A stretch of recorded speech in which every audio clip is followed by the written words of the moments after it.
Dunia pariwisata di Palabuhan Ratu bakal semarak dengan hadirnya wisata mistis yakni Wahana Lorong Misteri. Dengan memanfaatkan sebuah bangunan gedung tua yang sudah belasan tahun terbengkalai, wahana ini bakalan memacu adrenalin para pengunjung. Wahana Lorong Misteri yang terletak di Desa Citepus, Kecamatan Palabuhan Ratu, Kabupaten Sukabumi ini dijadwalkan akan beroperasi dalam waktu dekat ini. Menurut pengelola Wahana Lorong Misteri, Bang Jo mengungkapkan, sejak dahulu nama Palabuhan Ratu tidak terlepas dari kekuatan mistiknya. Konsep mistik itulah yang menjadi dasar perbedaan tempat wahana yang ada di wilayah Palabuhan Ratu. Adapun beberapa wujud menyeramkan yang ada di dalam wahana ini adalah sosok-sosok hantu yang telah banyak dikenal oleh masyarakat di Indonesia, mulai dari sosok kuntilanak, genderuwo, pocong, dan beragam wujud menyeramkan lainnya. Pihak pengelola menargetkan di bulan ini, Wahana Lorong Misteri akan segera beroperasi.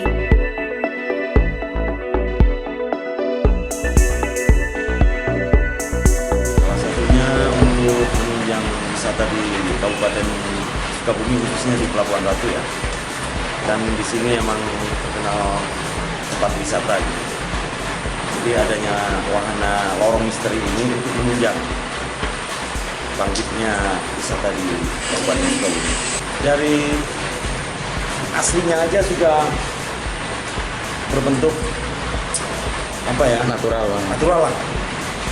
Jadi ada ide sedikit untuk bikin lorong misteri.